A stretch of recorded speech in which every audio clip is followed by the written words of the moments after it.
Welcome to Garden Plants with Jim Putnam. Let's talk Rosa's Blush Blueberry.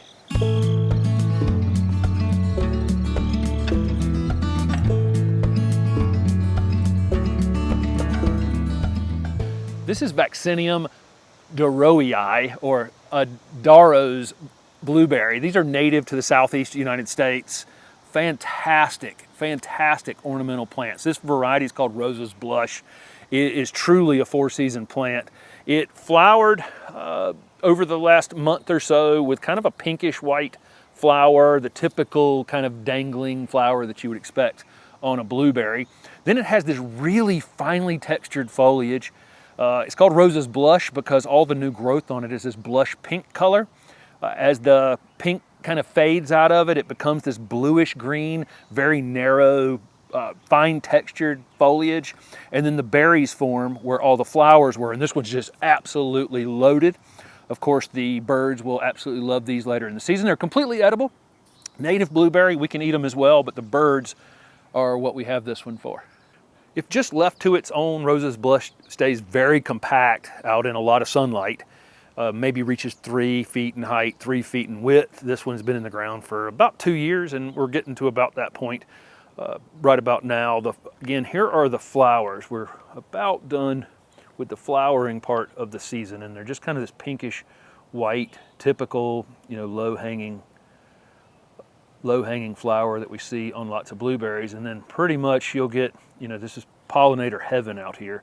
So all of those have been set. The berries end up a little bit smaller than you'd see on other blueberries, and they mature just a few at the time, which is absolutely perfect for the birds. They don't mature all at one time. They'll just get a few each day pretty much all summer long, and you can see how many berries are actually on this thing right now. It's really amazing. These are native to the Gulf Coast, so not really native to North Carolina here. They're native definitely south of us. We're in zone 7B, right on the edge of 8A in Raleigh, North Carolina. These are hardy in zone 8 to 10. So, take that for what it's worth. I think you could definitely grow this in 7B in a slightly protected area. I would just definitely spring plant it if you were going to add it to your garden in 7B. Like most fruit plants, Rosa's Blush is going to want to be in as much sun as possible. This one is in full sun pretty much from 9 o'clock in the morning until 4 in the afternoon. It's getting blasted out here, and it's very, very happy. It can take a little more shade than that, but probably not a whole lot, and have this kind of berry set that we have out here.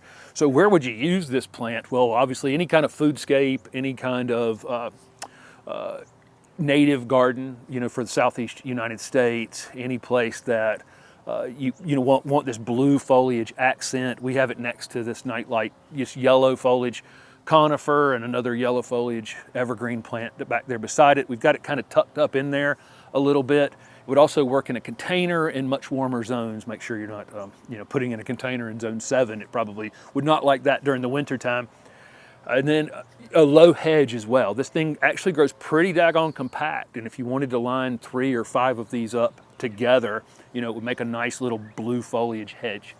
Just like all blueberries, this thing definitely wants acidic soil, so the more acid your soil, the better. Ours is about 6.2 here, which probably isn't optimal for blueberries. They would prefer even lower than that, 4.5 to 5.5, something like that.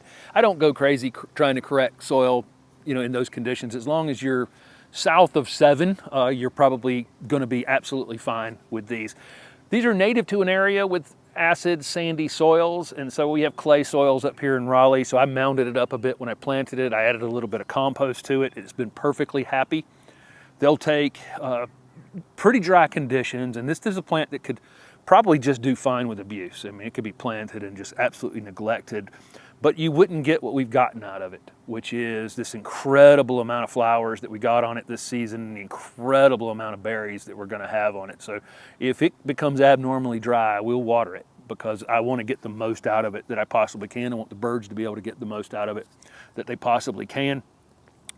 Pruning, we'll just prune a crazy limb out of this thing here or there. I'm not going, probably will never do any general pruning on it, but keep in mind any pruning I do on it, this is one of those native plants that will form a colony, a thicket. And so we'll probably get some additional pieces coming out to the side of it. We can choose whether or not to let those come up and be part of the plant or not, or we can cut those out in the spring as we see that every season. But again, like a lot of our native plants, they will become kind of, they'll colonize. That's the word for it.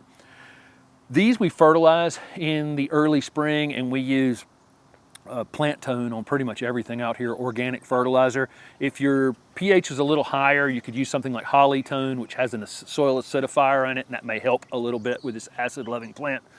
This is one of my favorites. I actually saw these a couple years ago where somebody had tree formed them. So they'd taken a branch like this and staked it up and turned it into a small tree. Must have taken a very long time to do because its natural habit is just this kind of weeping 3x3 thing that you see here. But this is a great 4-season plant. Highly recommended if you're in an area where you can grow Rosa's blush blueberry. Thanks for watching.